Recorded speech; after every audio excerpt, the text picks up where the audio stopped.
Aquí estamos entonces en la segunda sesión del Foro Internacional de Narrativas en las Fronteras. Les agradecemos mucho a quienes están aquí presentes. Está Sofía Escacera, que es de aquí de la universidad, que dirige un observatorio de inteligencia artificial y sociedad, creo, ¿no? ¿Está bien? Así es.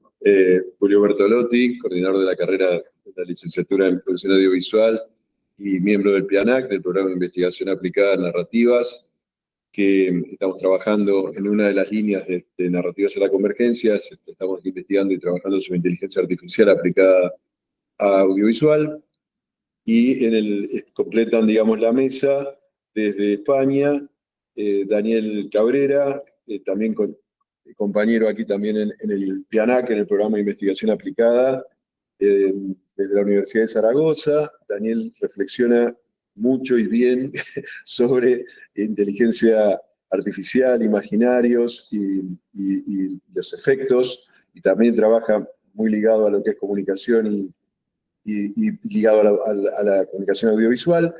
Y bueno, y nuestros invitados de honor, Joan Rydbeck y Nicolás Lorite, colegas, ya amigos de la Universidad Autónoma de Barcelona, que también con perfiles muy diferentes y complementarios. Nicolás muy ligado a la investigación y al desarrollo y a la dirección de tesis doctorales de gente muy conocida también, como Almudena y demás.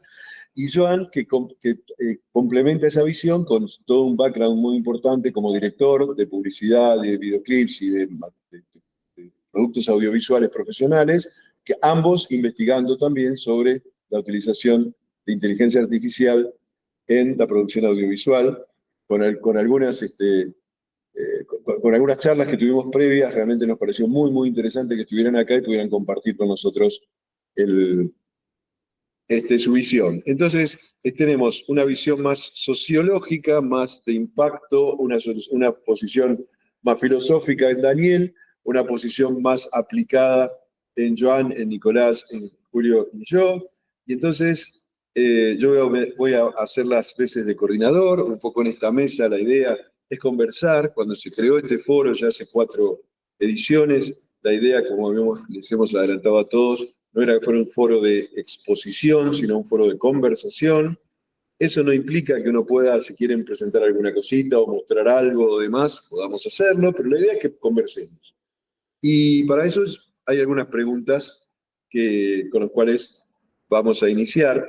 Y a mí, no está aquí presente, no en el panel, pero está aquí en la sala, la doctora María Angulo Egea, también co-coordinadora, junto con Hernán Casaniga y conmigo del foro, también de la Universidad de Zaragoza, que ya está haciendo aquí presencial una estancia de investigación. Nos preguntábamos cuando generamos este foro, que este año dimos en llamar los nuevos viejos relatos de la actualidad, porque hablar de inteligencia artificial nos entronca de alguna manera a imaginarios muy antiguos y a investigaciones que ya tiene hace muchos años, y que de alguna manera, a partir de una inyección importante económica y de una llegada en el sistema tecnológico, de la memoria suficiente, la capacidad de proceso suficiente, hicieron que despegase el concepto de la inteligencia artificial generativa. Entonces decidimos ponerle como título a esta mesa las narrativas de la inteligencia artificial, y un poco esta es la primera línea que quería abrir. Si te parece, Sofía, Daniel, podrían ser quienes mejor arranquen con esto. Era plantear que las narrativas de la inteligencia artificial, cuando hablábamos con María y con Hernán, suscitan varias cosas, ¿no? Suscitan los imaginarios, como decía recién, suscitan realidades, aplicaciones prácticas y también ciertos efectos ligados a este empuje que algunas empresas, como OpenAI, con las declaraciones de Sam Altman que hace todos los días, empujan a la idea de la inteligencia artificial general, ¿no? Frente a otros usos de la inteligencia artificial más específicas, que a lo mejor tienen más que ver con nuestro aspecto técnico. Entonces, si querés, no sé si te suscita alguna reflexión, Sofía. No, bueno, buenas tardes a todos. Bueno, sí, allá, ¿no? La Sí, cámara, estoy medio desorientada. Yo miro la pantalla porque así les veo las caras. Bueno, ahí está. Pero están allá. Bueno, primero, gracias por invitarme a estos diálogos. Yo llevo un trabajo ya de varios años acá en la Universidad 3 de Febrero, tratando de cuestionar la inteligencia artificial desde la perspectiva social, ¿no? Hicimos un programa, una diplomatura, que es la Diplomatura en Inteligencia Artificial y Sociedad, y bueno, tenemos un observatorio ahí tratando de hacer algo de investigación. La verdad es que siempre cuando uno siempre trabaja temas de herramientas tecnológicas, ¿no? Medio llevándolo al plano de la filosofía, me parece, ¿no? Lo que se tiene que preguntar es, ¿para qué fue diseñada? ¿No? Y quién fue el diseñador y quién fue el creador. Porque ahí nos va a contar un poco la historia de la herramienta y qué es lo que está en disputa en esa herramienta. O sea, si yo entiendo con qué objetivo fue hecha, si yo entiendo objetivo económico y objetivo político, ¿no? Porque esto también se mezcla con la política. Si yo entiendo cuál es el objetivo de ese fabricante o de ese diseñador, puedo empezar a cuestionar o puedo empezar a criticar a partir de ahí qué es lo que hace esa herramienta o cuáles son los efectos que tiene en la sociedad, ¿no? Entonces, me gusta siempre poner el foco en el objetivo, ¿no? Porque en filosofía de la tecnología siempre investigamos eso, investigamos la epistemología, investigamos, bueno, ¿para qué fue hecho eso, no? O sea, ¿cuál fue el fin último? Y entonces, vos traías a la conversación las narrativas y este ideario de Sam Altman y un montón de tecnofílicos que de alguna manera vienen a querer esta IA general, ¿no? Que ya era un sueño que lo podíamos ver de alguna manera reflejado en los textos de Turing, ¿no? Y de cómo muchas veces se piensa la inteligencia artificial realmente como una inteligencia.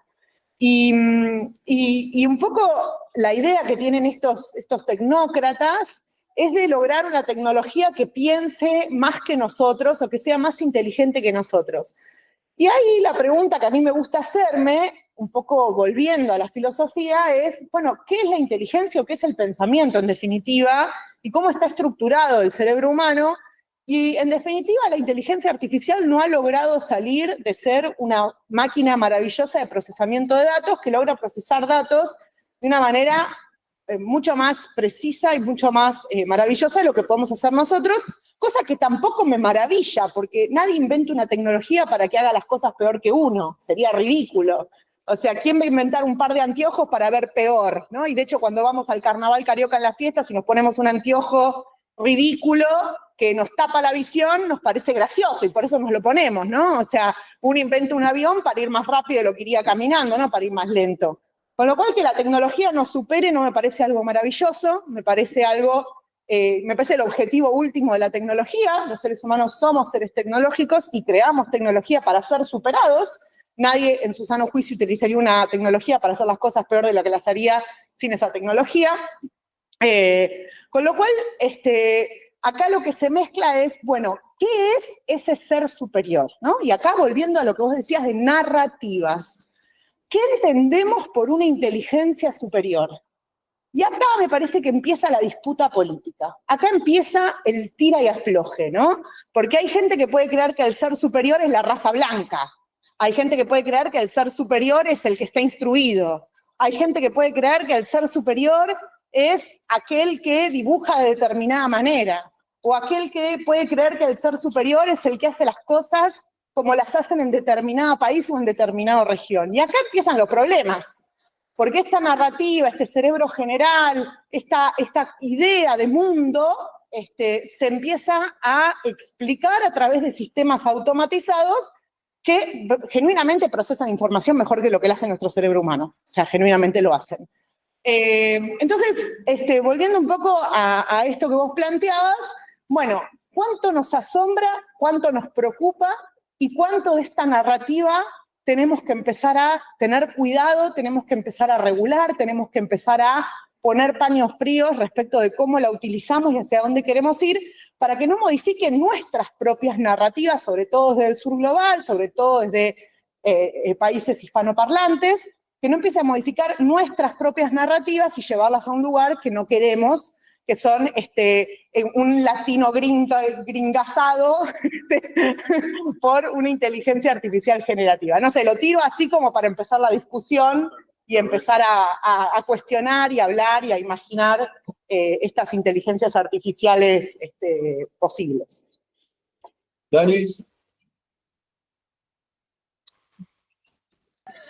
Bueno, buenas tardes, muchas gracias y me da mucha alegría poder compartir con ustedes que he visto que hay muchas cosas interesantes que hacen todos los que están en la mesa y eso da gusto, ¿no?, poder compartir lo que uno hace. Efectivamente, yo creo que cuando Turing plantea la pregunta, digamos, después de la Segunda Guerra Mundial, cuando todo el movimiento tecnológico tiene que orientarse, una de esas líneas culmina en la teoría matemática de la información, la cibernética, y había que hacer otra cosa más, y entonces hay un nombre, un marketing científico, se juntan en el 56 en Estados Unidos y dice, ¿qué le vamos a poner? ¿Cibernética? No, no tenemos que diferenciar. ¿Qué le vamos a poner? Ponemos inteligencia artificial. Es decir que el nacimiento del nombre, cosa que nos preocupa en una narrativa, cuál va a ser el personaje de esa narrativa, cuál va a ser el actor, nace como una estrategia de marketing científico y es todavía hoy una estrategia de marketing científico, en el sentido de que es parte de una narrativa, ¿no? Entonces, me parece interesante la mesa porque en realidad cuando pensamos en narrativas, pensamos algo externo al aparato, es decir, por un lado está el aparato, está la máquina, y por el otro estaría, digamos, lo que uno cuenta de esa máquina, lo que uno dice de esa máquina. Y en el caso de las tecnologías digitales, como la narración es lo que va por dentro, por decirlo así, de la pantalla. Entonces, creo que a la pregunta de Turing, ¿pueden pensar las máquinas? Yo quería pensar en la palabra máquina, que es la que menos se piensa a veces, ¿no? Es decir, ¿qué queremos decir con máquina? ¿No? Es decir, la máquina es, como saben, es una palabra, digamos, que nació en el mundo del teatro, y se crió en el mundo de la guerra.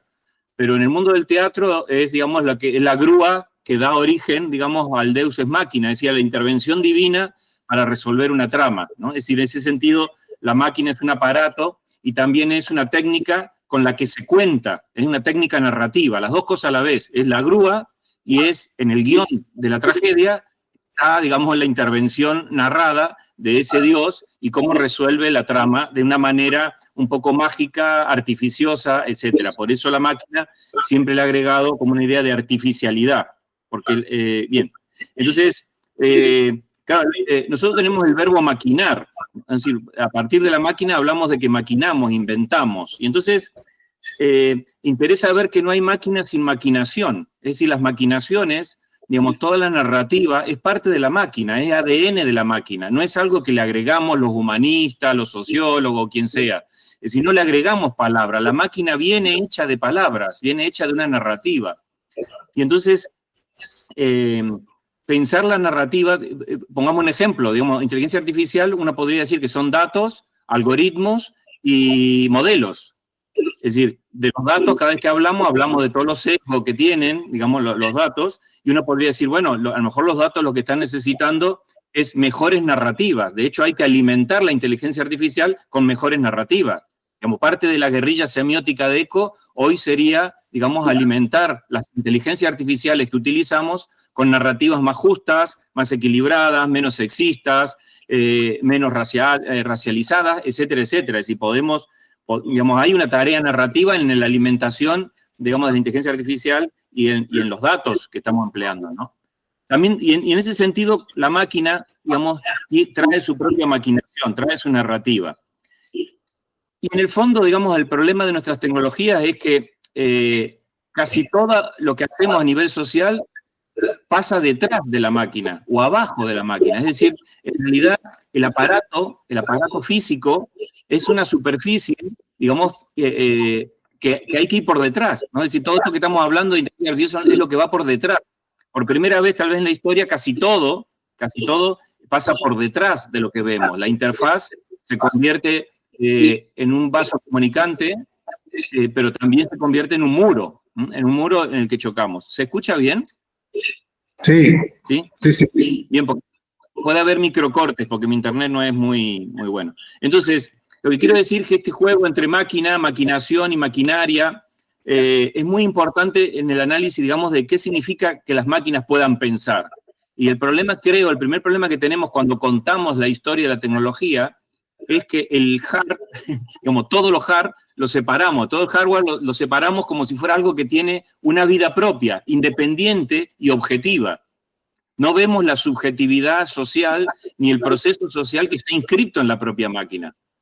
Entonces, no sé, pongamos, no sé, el teclado, lo más antiergonómico que hay. Es decir, ¿y por qué usamos este teclado? Bueno, ya lo saben, ¿no? Es la herencia que tenemos de las viejas máquinas para que no se chocaran las aspitas de las letras, ¿no? Es decir, ahí hay un proceso social, que si no, no se entiende. Cualquier persona diría, pero si los dedos los usás de otra manera, ¿por qué el teclado tiene este modo que es antidedos, antimano? Bien, es decir, hay una vida social del soft, del hard, de lo duro, del aparato, y esa vida social es la que creo que hay que introducir para ver las narrativas con las que contamos, ¿no? Y todo esto apunta, digamos, cuando uno cuenta y las narrativas se alimentan, es que hay un subsuelo que es el imaginario, o hay una atmósfera que es el imaginario. Es decir, dos cosas, el imaginario es eso que consideramos natural, que es donde vivimos, la atmósfera o el subsuelo, pero eso está alimentando todo el tiempo, ¿no? Y entonces, el imaginario de la inteligencia artificial, por eso digo, tiene que ver también con una estrategia concreta después de la Segunda Guerra Mundial, y tiene que ver con que estamos hablando de esto porque hace 2 años y medio, no sé cuánto fue, casi 3 años, sale, digamos, un tipo de inteligencia artificial que sobresale de las anteriores, cumpliendo, digamos, despertando, por decir así, el clima de la opinión pública, al punto que cuando uno va a una agencia de investigación, si uno propone un proyecto y al proyecto le pone que va a trabajar con inteligencia artificial, ya tiene un puntito extra. Fue como hasta hace poco, cuando se hablaba, va a haber, digamos, una perspectiva feminista. Es decir, se convierten, digamos, las narrativas, se convierten no tanto en estrategias de justicia como en marketing, ¿no? En marketing político. Y en este sentido creo que, bueno, me preocupa, digamos, qué significa máquina, si pueden pensar las máquinas de Turing, y también me preocupa a qué llamamos artificial. Por eso digo, mi pregunta va por el lado no de la lógica que estamos utilizando, sino de todo digamos, a qué llamamos artificial, con oposición normalmente a lo natural, y cómo contamos estas cosas, ¿no? Yo admiro, digamos, yo lo que admiro es que cuando uno hace cosas con esto, yo tengo mucha sorpresa y maravilla, me parece increíble, me parece, no sé, es que yo soy de los que vio películas donde la gente se hablaba viéndose la cara y pensé que eso era ciencia ficción. Y ahora lo hacemos todos los días, o sea que realmente la maravilla, a mí no sé, las cosas tecnológicas me maravillan, me parece que son sorprendentes. Lo que creo que es un problema y grave es que la narrativa que la acompaña es una narrativa que tiene un humus o una atmósfera, digamos, que hay que repensarla, ¿no? Y bien, esto tiene otras consecuencias, pero podemos hablarlas después, no colonizar la palabra. Nico, Julio. No, Nicolás. Nico.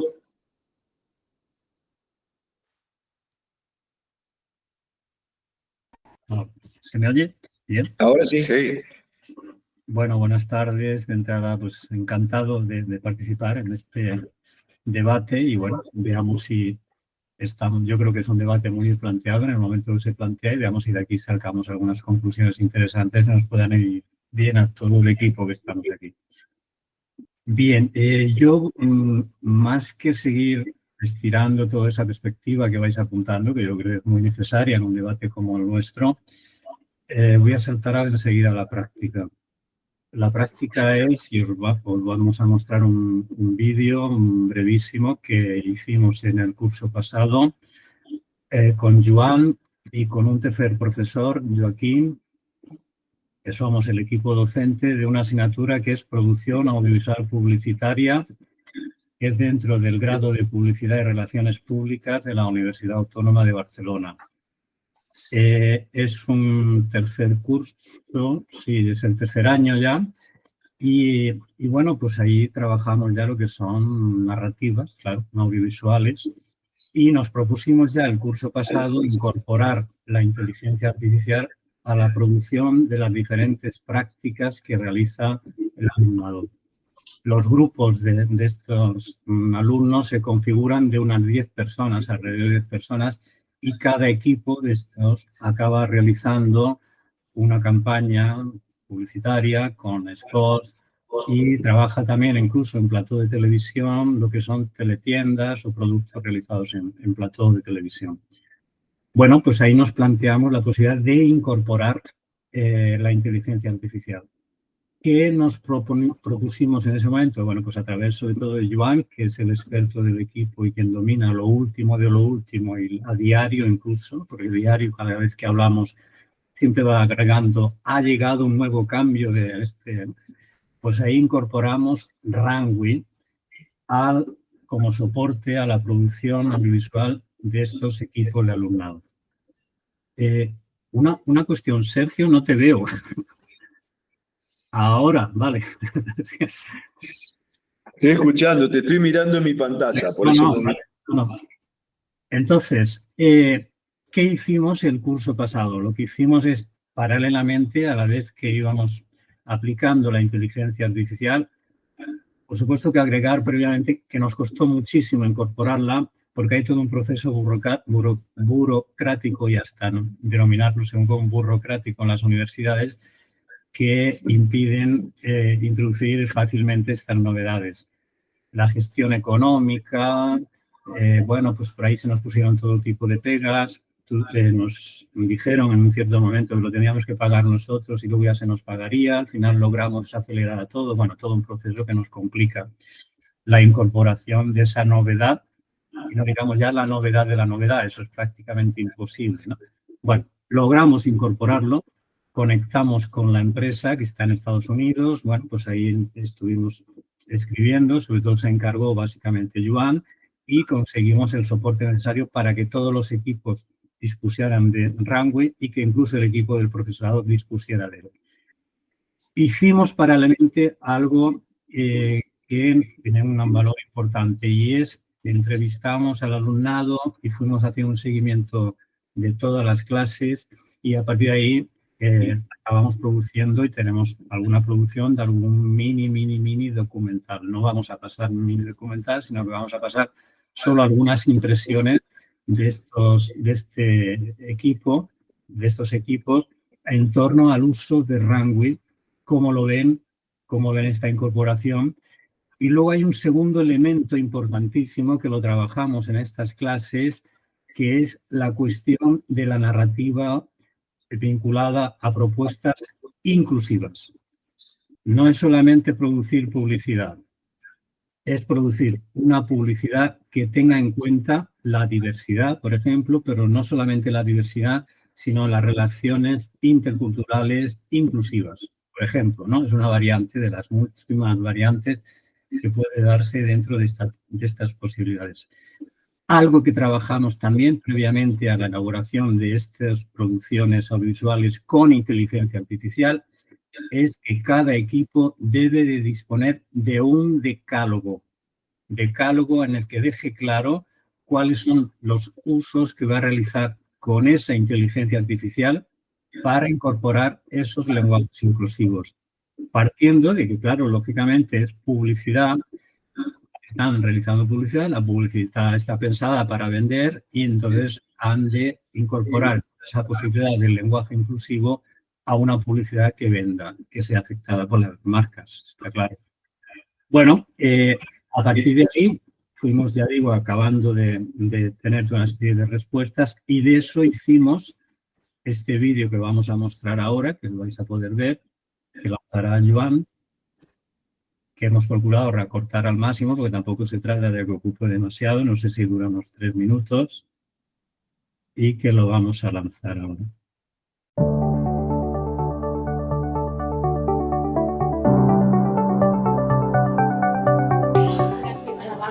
Ahora sí, mejor empezando desde el primer plano, el plano medio, acabando en el gran plano general.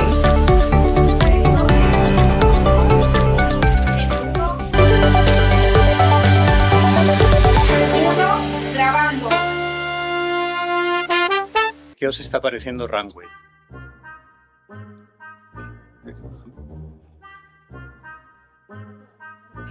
Bien. ¿Algo más concreto?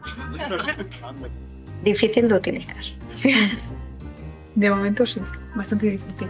Bueno, es una herramienta que será útil para el futuro y sobre todo ahora iniciarse en la inteligencia artificial. Que te permite experimentar cosas que en la realidad no se podría. Está en el auge del día a día de las agencias y de la publicidad, y que como universitarios nos den la oportunidad de usar esta herramienta, creo que al final hace que nuestros trabajos sean más diferentes y originales. Ya que todo el mundo piensa que nos va a quitar el trabajo, pero todo lo contrario, nos va a ayudar y será un complemento más. Es nuevo para ellos también. O sea, al final yo creo que todos estamos aprendiendo el lenguaje de los prompts, y tanto profesores como alumnos estamos viendo las posibilidades que tiene, que son infinitas. Experimentar con la inteligencia artificial dentro de la asignatura, porque ven claro que en un futuro vamos todos a trabajar con prompts.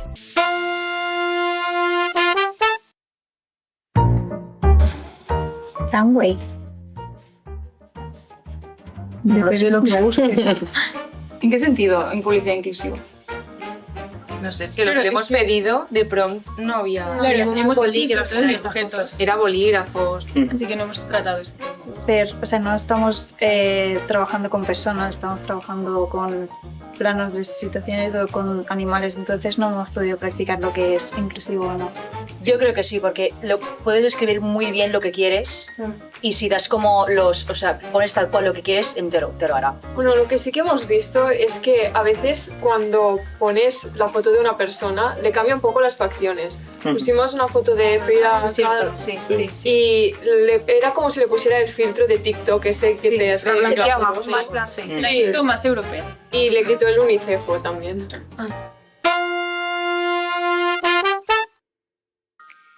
Yo creo que sí, en un principio, porque nos sirve a todos ponernos como en terreno común de qué es lo que nos gustaría grabar.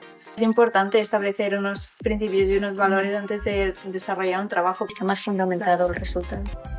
Pues la aplicación de este tipo de herramientas de inteligencia artificial será ética en la medida en que el uso que hagamos de ella sea honesto, en la medida en la que se explicite qué es lo que se está utilizando, para qué se está utilizando y hasta dónde está llegando esta recreación de la realidad y con qué propósito.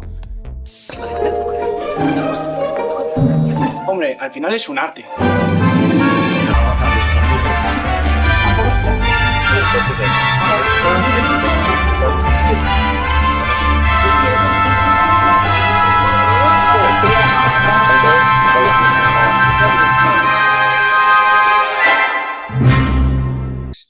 Bueno,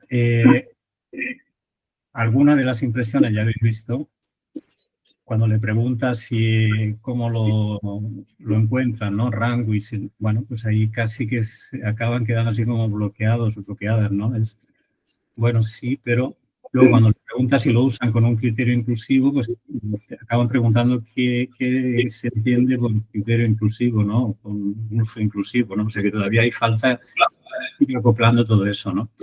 Y luego ya el decálogo lo considera importante y sí que es una herramienta importante para a partir de ahí darle órdenes a lo que es la inteligencia artificial y saberla usar. En definitiva, todos los equipos acabaron produciendo pues, en un spot, por ejemplo, de 30 segundos, alrededor de un máximo de 5 segundos haciendo uso de esta inteligencia artificial.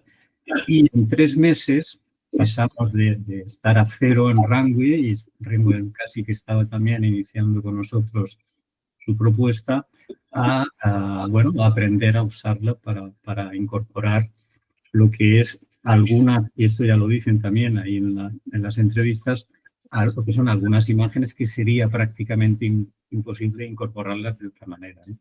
Bueno, pues por ahí ya he visto algunas ideas.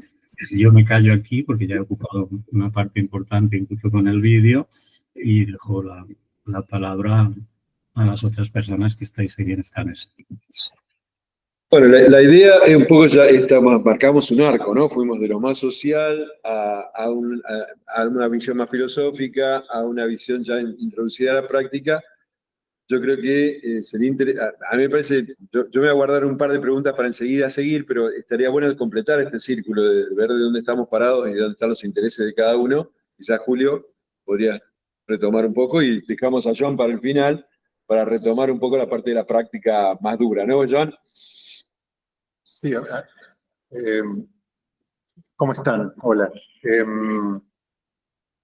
Me interesa mucho cómo desde cada uno de nosotros, como sujetos, le damos entidad a esta inteligencia artificial. Y creo que eso impacta no solamente, coincido con Sofía, en lo político, en lo social, en cómo nos va a modificar en mucho el modo en que vivimos, eso creo.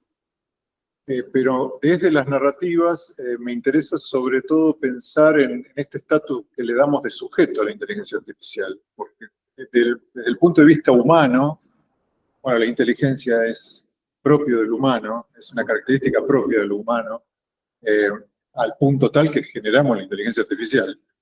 Entonces, pero las narraciones también surgen de esta capacidad que tenemos de generar representaciones. Y en esas representaciones ponemos los valores, los sentimientos, las emociones, y generamos empatía con otros sujetos, con otras personas.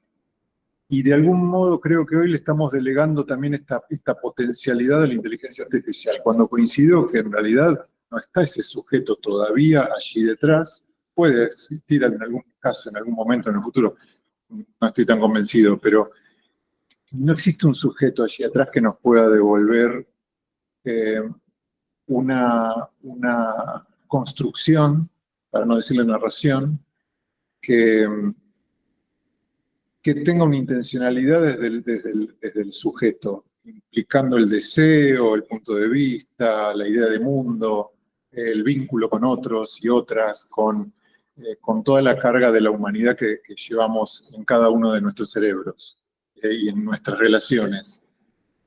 Y eso me preocupa mucho, porque creo que las herramientas que usamos, si bien creo que hay que usarlas, Nicolás, Joan, si bien creo que hay que estar encima de esas herramientas, de algún modo, y por cómo es nuestra estructura, nos ocultan o nos disfrazan esta incapacidad que tienen las máquinas, porque nosotros le ponemos al resultado el contenido o el valor que estamos buscando, obviamente, que estamos pretendiendo encontrar con el uso de esas herramientas. Pero creo que ahí hay un riesgo muchas veces de delegar excesivamente, de pensar que lo resolvemos en términos prácticos, industriales, tecnológicos, ¿no? Tenemos una herramienta que nos resuelve. Pero ¿es lo que queremos? Entonces ahí creo que la narración es un elemento que nos permite sí comunicar desde, bueno, hay narración en muchísimas cosas, ya lo sabemos, no me voy a meter en eso, pero no quiero que le deleguemos esta necesidad con mayúsculas de comunicar algo, porque lo sentimos, lo deseamos, lo necesitamos desde un punto de vista político, social, humano, emocional. Y bueno, creo que eso es algo que tenemos que trabajar mucho, porque hay una fascinación tal que muchas veces lo dejamos de lado, ¿no? Y bueno, ese es mi planteo inicial. Y tiro una última cosa, es decir, es como pensar... tenemos hoy la inteligencia artificial para generarnos contenidos.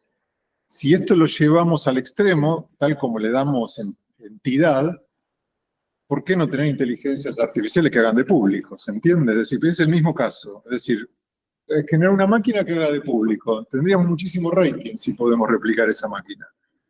Porque es lo mismo que pensar, si le damos tal entidad de posibilidad de creación, ¿por qué no tenerla para hacer crítica de las cosas que hacemos? Y no solo como herramienta. Entonces, bueno, creo que ese es lo siento como problema todo el tiempo. Cuando estoy trabajando incipientemente, tengo que decirlo también, con estas herramientas. Y creo, nosotros estamos aquí en la carrera de producción audiovisual en la universidad, y creo que es invaluable el aporte que puede llegar a hacer para producir cosas con muchísimo menor costo, a un nivel de calidad altísimo, inviable, digamos, desde el punto de vista económico y tecnológico, años atrás, nos da esa capacidad, pero al mismo tiempo creo que tenemos que, como decías, Nicolás, pensar en en las buenas prácticas, ¿no? Lo mismo que planteaba Sofía. ¿Cuáles pueden ser las buenas prácticas? O ni siquiera digo buenas prácticas para no entrar en la regulación. ¿Cuáles son realmente las cosas que querríamos hacer con eso efectivamente y que nos pueden resolver situaciones sin dejar de lado mucho de lo artesanal que tienen nuestras actividades, ¿no? Donde también está lo humano, donde también está el tiempo humano del operar, de hacer, de pensar mientras hacemos, ¿no? Más allá del prompt, que también es humano. Eso. Pero no tengo nada claro de esto, lo estoy planteando casi como pensándolo al mismo tiempo que lo digo, porque no, me parece que es un terreno muy nuevo y lo que tenemos que hacer es, más allá de fascinarnos, estar pendientes, estar atentos, estar despiertos ante esto y ante lo que se está haciendo a nuestro alrededor, ¿no? Más allá de las horas de pantalla y teclado que podamos ponerle. Te escuchaba y me surgía una reflexión, que por ahí es medio una pregunta, reflexión, respecto de esta idea, ¿no? Vos decías, bueno, ¿por qué no hacer un público, ¿no? Con inteligencia artificial, o cuáles son esos buenos usos o esos malos usos. Y creo que también la inteligencia artificial, producto de que nos quisieron vender desde arriba, ¿no? Desde la producción de inteligencia artificial, que esto venía a resolver todo, y que existe un mega cerebro que resuelve todo, nos quisieron vender que esto era mejor que nosotros y que nosotros éramos descartables, ¿no? Hubo un momento en la historia de la IA generativa, hace muy poco, que nos decían, bueno, ustedes van a ser todos reemplazados por IA, ¿no? Y eso se dice incluso más allá de la inteligencia artificial. Sí. Y eso también generó la idea de que nosotros somos descartables y de que la IA hace todo mejor que nosotros. Y esta idea me resulta muy peligrosa porque ha generado un cierto tabú. Un cierto tabú alrededor de la inteligencia artificial donde la uso, pero de eso no se habla. Lo noto mucho yo que investigo temas de empleo, cómo los trabajadores muchas veces la usan para mejorar sus cosas, pero no le dicen al empleador que lo hicieron con inteligencia artificial, porque si no van a pensar que soy un vago, que no hice nada, ¿no? Que la inteligencia artificial me resolvió todo. Y esto también es un problema porque no genera debate genuino alrededor de una herramienta netamente política, pero una herramienta de cómo deberían ser esos buenos usos. La vez pasada entrevistaba por ejemplo, una chica que era artista musical y me decía, a mí la inteligencia artificial me permite experimentar nuevos ritmos de forma mucho más fácil. O sea, yo antes para producir canciones nuevas estaba meses y ahora experimento si algo me gusta o no me gusta y después veo si lo llevo a la sala de ensayo, ¿no? Pero primero lo experimento con IA, me doy cuenta y cuando ya llevo el producto y alquilo la sala de ensayo y hago el gasto, ya sé lo que yo quería hacer porque ya lo probé antes con IA. Entonces, ese me parece un buen uso, ¿no? Pero esto también lo que termina generando son malos usos, de creer que un tenedor sirve para tomar sopa, ¿no? Entonces uso la inteligencia artificial para buscar información. No, la inteligencia artificial no es para eso. Yo no le pregunto a ChatGPT, no sé, datos sobre determinadas, para eso anda las fuentes, anda Google, Yo anda... iba a discutir un poco. No, bueno, pero ChatGPT no fue diseñada para brindarte información, es un modelo de procesamiento de lenguaje natural. Está diseñada, la herramienta está pensada, su objetivo es el lenguaje, no es la información. Si vos querés información, me parece que tenés que usar otras herramientas de IA, como puede ser una búsqueda, digamos, ¿no? Un search o lo que sea. Pero me parece que se empieza a mal utilizar, producto de este tabú de mejor no hablamos de cuáles son esos buenos usos, porque si yo digo que lo estoy usando, quedo como que soy un vago que no hice nada, ¿no? Y esto yo lo estoy viendo, sobre todo en el mercado de trabajo, cómo esta idea está circulando, y en definitiva terminamos teniendo pibes que en la escuela secundaria creen que le ponen una pregunta de examen a ChatGPT, copian, pegan, y no se dan cuenta que en realidad eso está mal y que va a tener errores y que no va a ser bueno y que no va a tener un buen análisis y que por ahí las fuentes son erróneas o directamente ni existen, porque aparte es bastante chamullero este tipo de herramientas, pero porque nadie les dijo cómo está diseñada, para qué está diseñada, cuál es el objetivo de la herramienta y cuáles son las buenas utilizaciones, porque mejor de eso no hablamos, porque fingimos demencia y hacemos de cuenta que no está, ¿no? En vez de agarrar y meterla en el aula y trabajarla, ¿no? Que me parece que es lo que estamos tratando de hacer acá. Entonces esto yo lo noto en el mercado de trabajo y siento que esta narrativa vino desde arriba cuando nos dijeron la IA viene a hacer que vos seas descartable, ¿no? Entonces ahí es donde empezó esta cosa de, bueno, mejor no digo que la uso a ver si después me quedo sin trabajo o a ver si después me dicen que soy un vago o a ver si después me... ¿no? Y empieza a haber ese velo. No sé si esa idea de ser descartable, sino a resolverte los problemas. Yo creo que viene con esa impronta y no tanto de, bueno, vos sos descartable. Ahí va el tema del tabú, esto de ver si lo querés o no.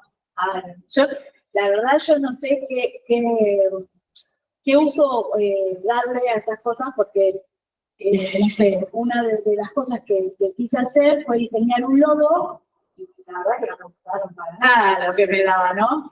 Pero, o tal vez no llegué a leer un texto y se lo di a ver qué me decía, y como que no tengo una respuesta humanizada a lo que vos quisieras acceder, ¿no? Porque es una información, ahí está el tema de es una máquina, ¿no?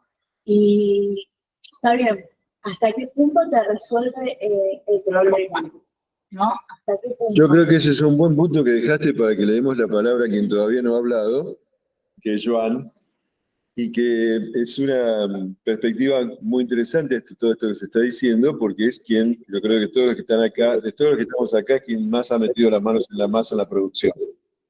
Así que te escuchamos un poco desde ahí, Joan, para ver de dónde tomás este tema. Bueno, yo muchas gracias por invitarme y estar aquí, es un placer. Yo hablo desde la perspectiva de usuario. Yo soy usuario del mundo audiovisual desde pequeño.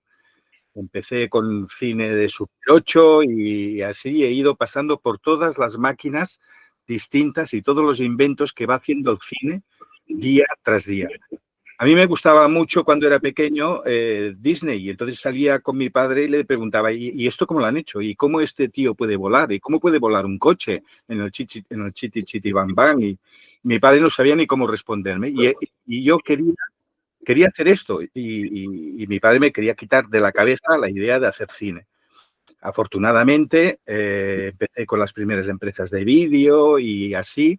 He ido pasando por el VHS, por el Filmatic, por la Pulgada, por todos los formatos, por el Betacam. Luego he sido de las primeras personas pioneras que ha utilizado el HD, haciendo un videoclip con Vicente Amigo, para decirte que no. También experimentamos hacer con la facilidad del digital de rodar en 3D con 2 cámaras. Hicimos también un videoclip en tridimensional y lo proyectamos en un sitio donde la gente tenía vértigo y todo. Bueno, siempre he sido un amante de todo lo que me van proponiendo a nivel tecnológico.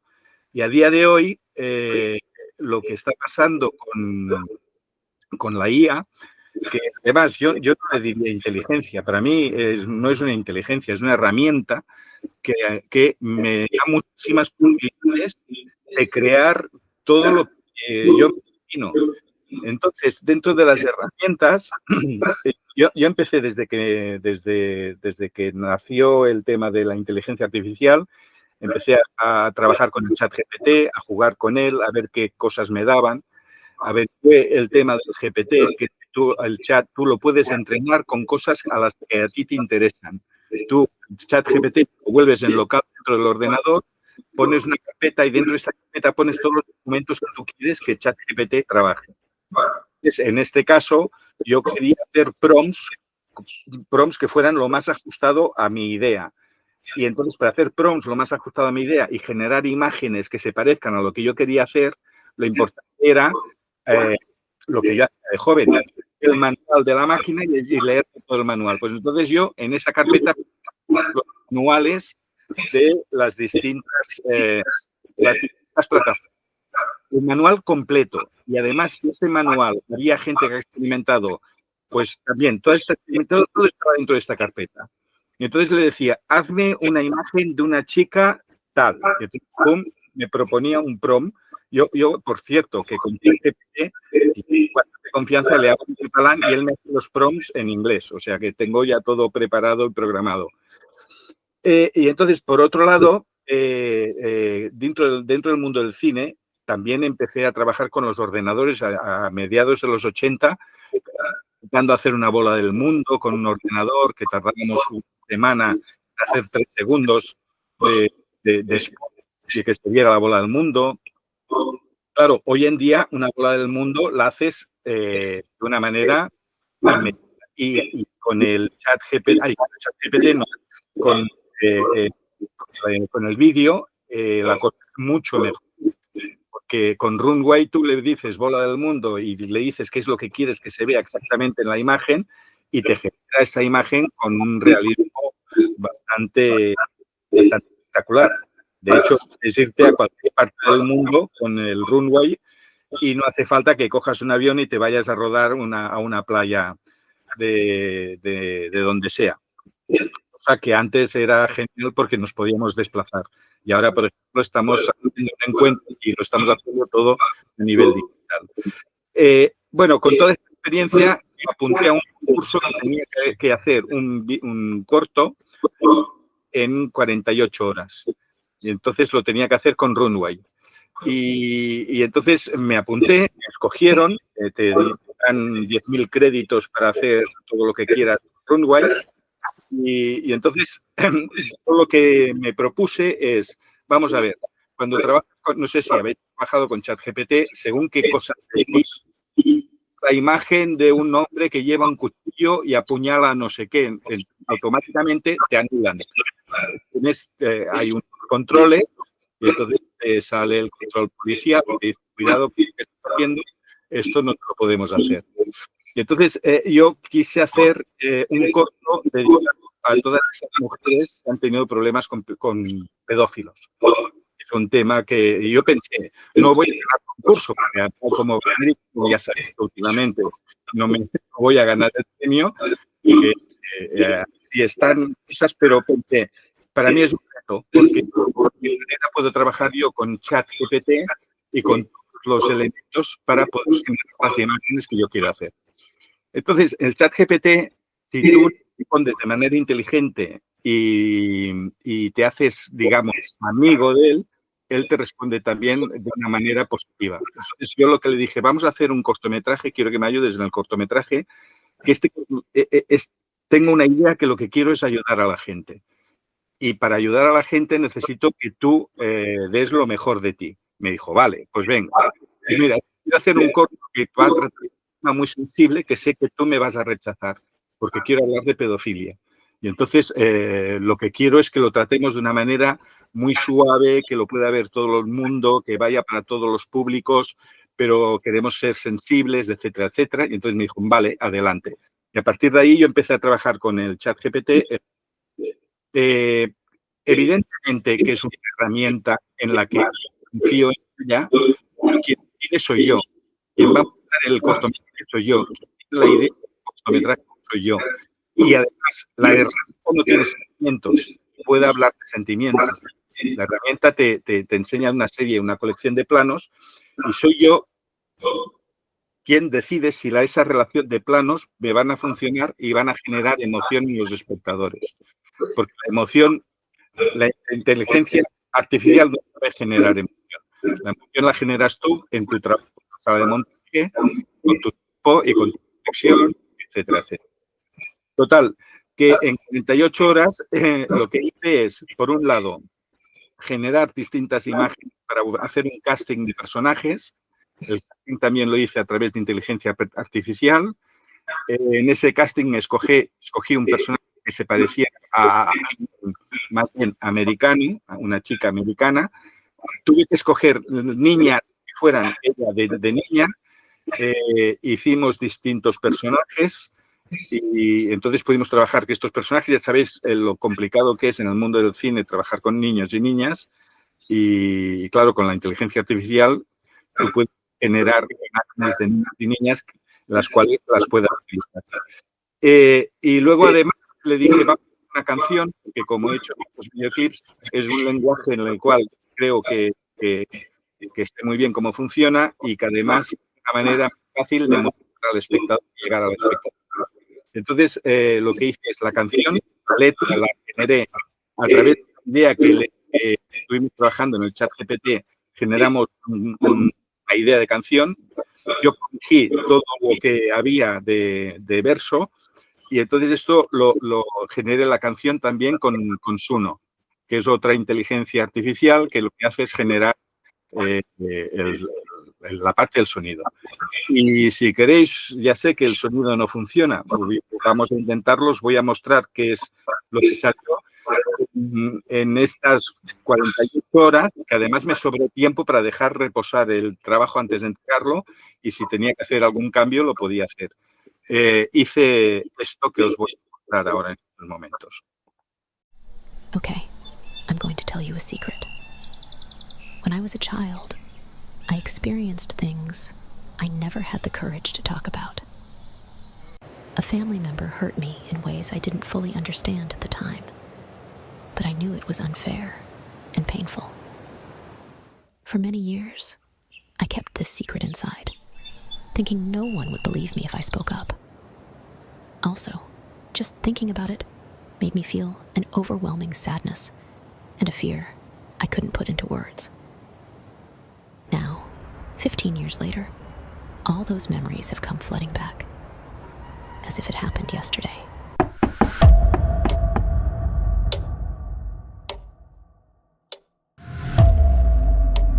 I felt the need to speak out, to give voice to what I went through, because I can't carry this burden alone anymore. I finally decided to report it, because I know I deserve to be heard. I thought the silence would protect me, but it only held me down.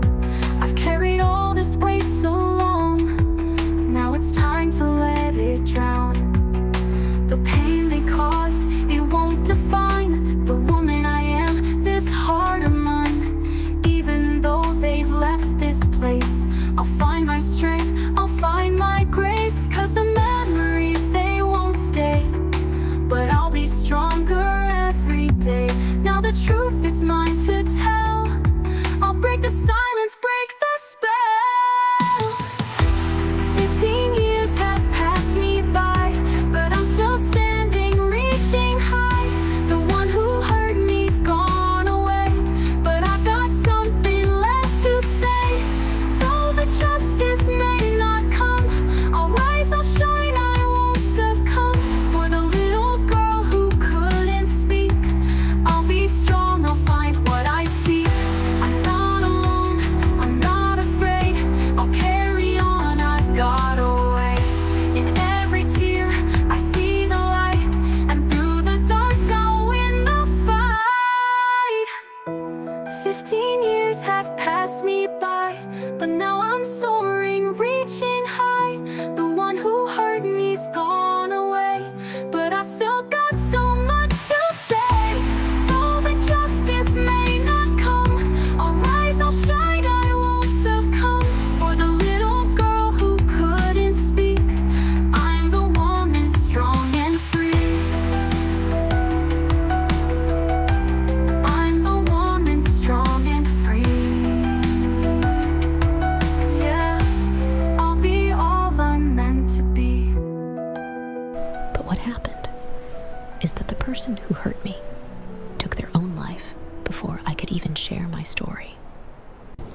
Now, I find myself in a situation where I can't prove what I carry inside.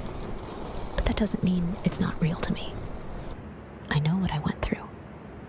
And even though I may never find justice the way I imagined, I refuse to let my voice go unheard. I'm doing this for myself, for the little girl I was, and for the woman I've become. I'm not alone, I'm not afraid, I'll carry on, I've got a way. In every tear, I see the light, and through the dark, I'll win the fight.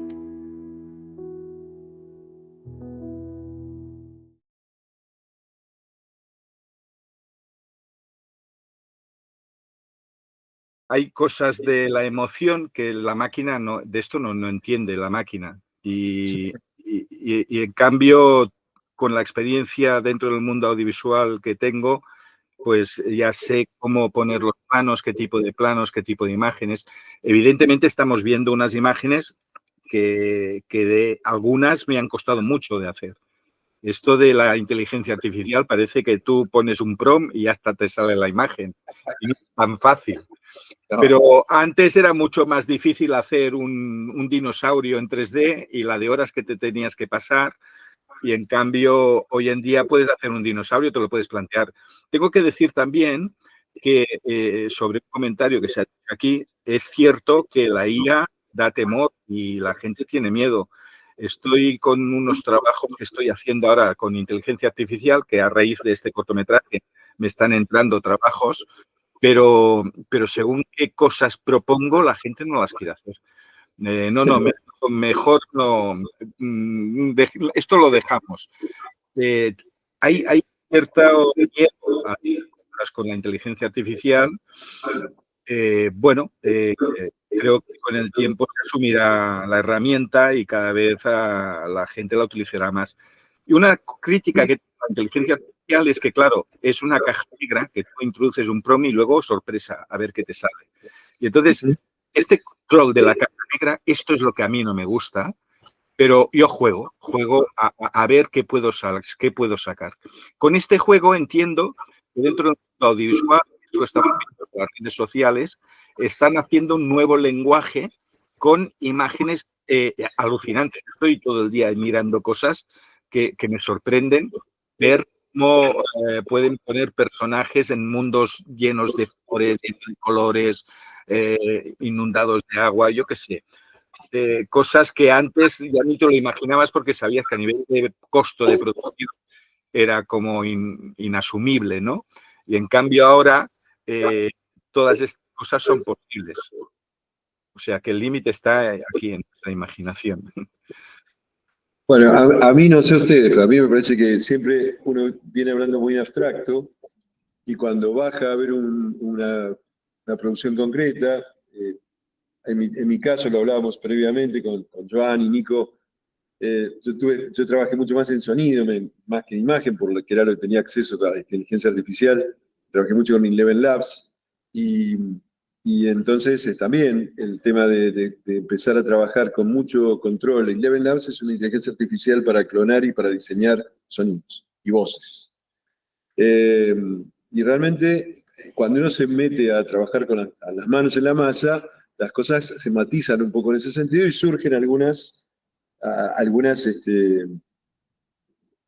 reflexiones que a mí me gustaría traer en esta segunda parte de la charla con una vuelta de todos, que tiene que ver con esto de que es una expresión que con Julio usamos mucho inclusive en clase, de las buenas prácticas, ¿no? En el sentido de decir, bueno, alguna alumna nos ha planteado, frente a posiciones a veces desde cortes justamente más filosóficas, más sociológicas, más de análisis crítico, inclusive en otras materias en la carrera, ella nos decía, bueno, yo entro en contradicción con ser una productora audiovisual, que entiendo que tengo que trabajar con todo esto, que tengo que usarlo, que tengo que lograr, y hay posiciones a veces muy extremas en el sentido de lo apocalíptico del sistema tecnológico. Entonces, ¿cómo trabajamos? ¿Por dónde caminamos? Yo creo que eso es un orientador que para nosotros, que en esta mesa, si bien hay gente de distintos espacios, está orientada dentro de un contexto de narrativas en la convergencia que tienen que ver con la producción y con la producción transmedia de alguna manera, me gustaría escuchar un poco qué piensan o cómo piensan que eso debería trabajarse, ¿no? Recién ahí Sofía al principio habló de regulación, por ejemplo. Nosotros, o plantear cómo, inclusive Nicolás hizo referencia al uso didáctico, cómo plantearlo a nivel didáctico. Digo, me parece que estaría bueno, dadas las diferencias de experiencia, pero que todos estamos trabajando en esto, ver cómo lo encaramos, ¿no? No sé si les parece interesante charlar un poco de eso. ¿Quién quiere romper el hielo? Me parece perfecto, lo rompo yo, si acaso, directamente ya.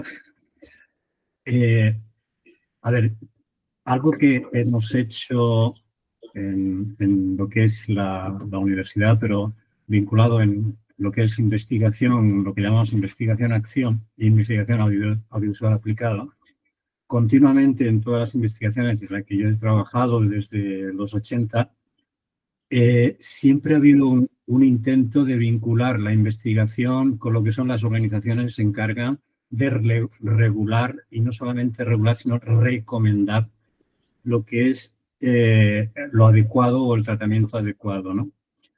Y entonces, por eso, bueno, aquí yo os he dicho, recomendamos el decálogo en el aula, pero es que el decálogo también, luego estamos ahora, por ejemplo, en una investigación con todo el tema de la vulnerabilidad infantil, y ahí estamos empezando a vincularnos con el Consejo de la Audiovisual de Cataluña y con lo que es el Colegio también de Publicitarios y Relaciones Públicas de Cataluña, para que, en definitiva, para que trabajen, para que revisen, para que tengan actualizados lo que son sus códigos deontológicos y lo que son sus manuales de estilo.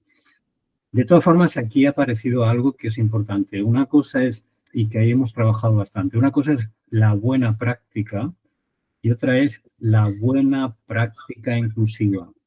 Buena práctica inclusiva. Es la clave inclusiva. Porque una buena práctica puede ser simplemente que tengamos en cuenta realizar una toma o un plano de calidad. Y no es suficiente el plano de calidad, sino que además hay que pensar si ese plano de calidad se le incorpora además la cuestión del inclusivo. Y con esto lo hemos trabajado mucho con los alumnos, pero también, ya digo, en proyectos de investigación nos vinculamos directamente con las organizaciones en carga de que las agencias, por ejemplo, o las productoras audiovisuales de publicidad, pero también hemos trabajado mucho en información televisiva, por ejemplo, incorporen en sus medios esas recomendaciones. Y aquí en España, además, en algún periodo trabajamos mucho, por ejemplo, todo el tema de las migraciones. Normalmente, a la que te descuidas, las migraciones son muy maltratadas en todos los medios, ¿no? Entonces, bueno, ¿cómo trabajar un lenguaje inclusivo para las migraciones, ¿no? Bueno, pues entonces aparecieron toda una serie de recomendaciones de lo que se debe usar y no usar y que lo tuvieron en cuenta todos los medios de comunicación, y a partir de ahí un término que cada vez se usa menos aquí y porque están de acuerdo todos los medios de comunicación, aunque se les escapa de tanto en tanto, es el término ilegal. O sea, cuidado con usar la expresión ilegal. Ilegal no es nadie. Bueno, pues ahí hay todo un trabajo de debate detrás de ese tipo de usos. Por lo tanto, es todo ese vínculo que nos une investigación con docencia, pero también con la realidad. Con Joan, ahí tenemos, y con Joaquín, pero sobre todo con Joan, cada 2 por 3 tenemos ese debate de, bueno, a ver, Joan, el fenotipo de esa mujer que has seleccionado, la pregunta es, ¿por qué ese fenotipo y no una mujer de otro fenotipo? ¿Por qué ese? Y entonces, claro, ahí ya entramos en algunas cuestiones que es difícil respetar lo inclusivo, porque, bueno, Joan, y me rectifica si no me equivoco al decir que Joan dice, bueno, porque es un modelo americano, ¿no? No era esto un poco una de las respuestas, ¿no? Sí, bueno, y además... Ese es el modelo americano, ¿no? Es un modelo estereotipado, ¿no? Entonces, a ver, algo que he trabajado mucho es cuidado con los estereotipos, ¿no? Y yo siempre me pongo de ejemplo, yo soy andaluz y no uso el acento andaluz, por ejemplo, ¿no?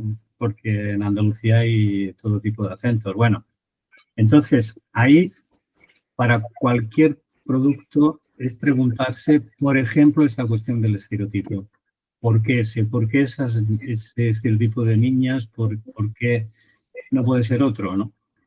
Entonces, bueno, pues ahí yo creo que hay que ir ganando mucho en representación, en unas narrativas que construyan la diversidad de fenotipos que hay, normalice todos los fenotipos y no caiga la inteligencia artificial en lo que ha caído toda la producción audiovisual histórica y sobre todo la americana, la estadounidense, ¿no? De recrearse y reproducir ciertos estereotipos nada más.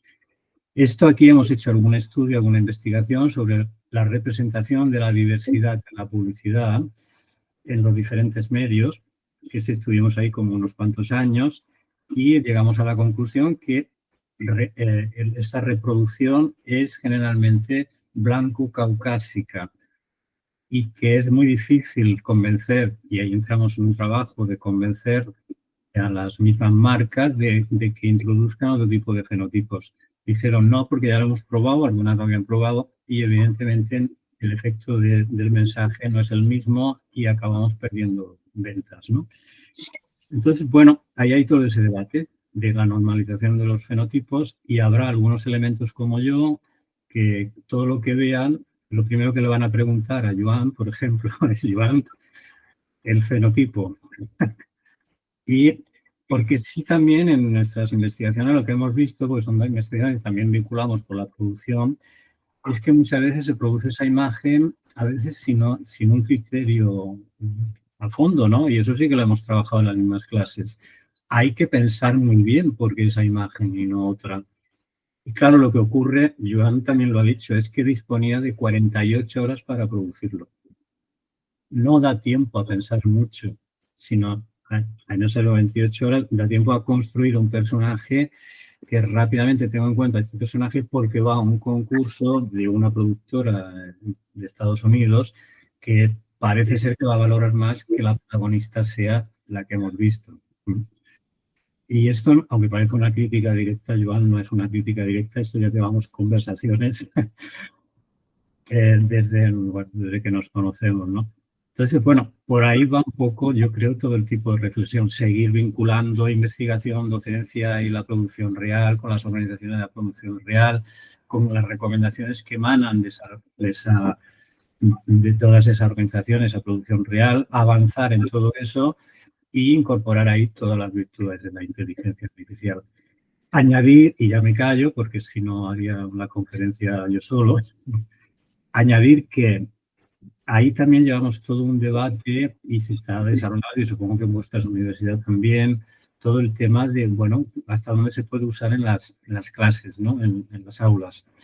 Y bueno, pues ahí estamos llegando a la conclusión, y esto, Joan, también una asignatura que tuvo el año pasado, experimentaron mucho con ese uso complementario.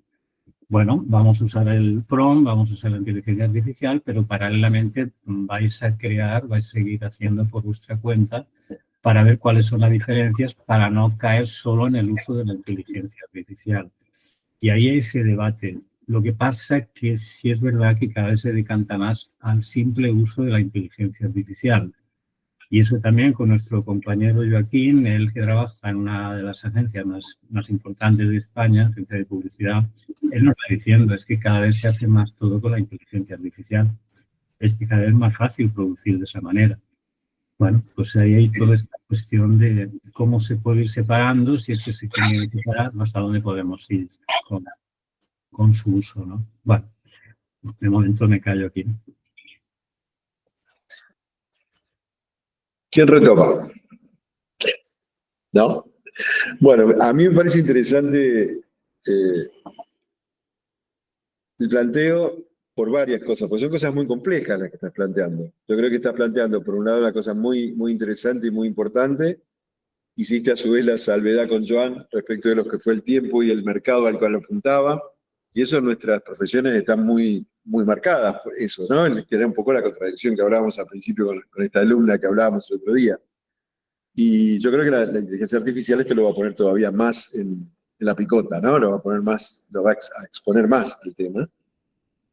Y sí me parece interesante también retomar de toda esta charla la posibilidad de lo que dijiste, Nicolás, de no hacer un camino único, ¿no? De no confiar nada más que todo el trabajo en la inteligencia artificial y sobre todo en los años de formación, trabajarlo en relación paralelo, ir haciendo el trabajo de una forma más tradicional, sin tanta ayuda tecnológica y también con la tecnología, ir comparando. Y a eso me refería, Sofía, cuando te decía un poco en broma, que el tema de la investigación, yo me dedico justamente al tema guión, y nosotros usamos muchísimo la inteligencia artificial y el chat como auxiliar de investigación, pero justamente investigando temas que uno conoce. El gran problema que tiene el chat es que genera mucha falibilidad por la estructura de entrenamiento general y por el tipo de organización de la propia generación.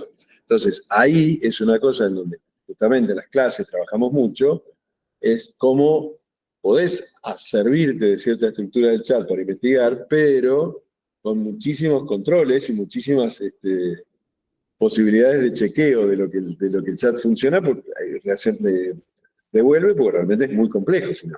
Y además es muy interesante lo que dijo Joan, que es que nosotros estamos acostumbrados en general a trabajar con los sistemas en la nube, cuando hay posibilidades locales de entrenamiento, o de armado, inclusive de los sistemas generales, que te permiten una justeza un poco mayor. Eso también hay que ponerlo en la investigación de nuestro trabajo, ¿no? No sé si están de acuerdo con esto. Dani.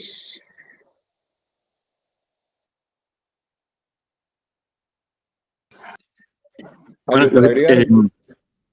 sí, no, solamente como digamos, el título que es, digamos, la narrativa de la inteligencia artificial, digamos, como se ha enfocado el D en el sentido de cómo contar narrativas con la inteligencia artificial, cosa que admiro tanto en la docencia como en la producción audiovisual. Me parece que las cosas que están mostrando son realmente muy, muy interesantes.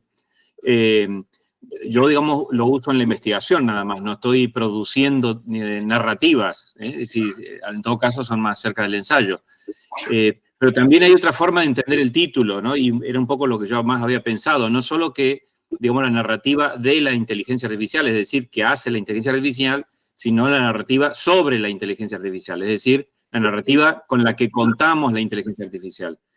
Y en ese sentido, lo que contamos de inteligencia artificial está muy de la mano del marketing, un poco lo que yo empezaba ya de los años 50. Entonces, ¿quién produce la narrativa sobre la inteligencia artificial?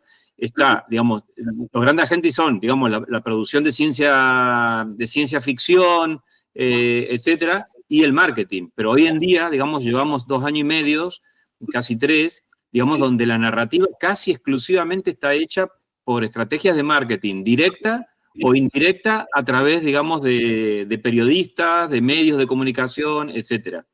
Y yo creo que lo que no hay que perder, el puente que une, por decir así, las narrativas que se generan con inteligencia artificial, con ayuda de inteligencia artificial, con las narrativas sobre esa inteligencia artificial, me parece que lo que une es, digamos, una estrategia, y la estrategia es jugar, digamos, hacer taller, hacer laboratorio.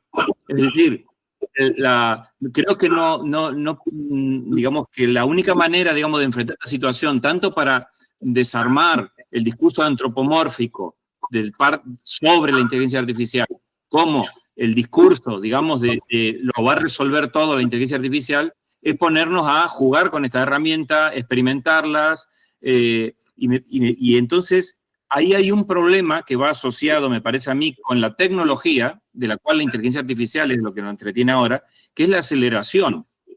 Es decir, recién contabas, Nicolás, la burocracia para hacerte con Ron Wise, ¿no? O sea, es que, claro, es que hay una aceleración social, digamos, la tecnología y las empresas tecnológicas van a una velocidad que, digamos, que es muy difícil, primero como individuos, porque si no nos interesa jugar y etcétera, quedamos fuera a los 2 minutos y nos cansamos.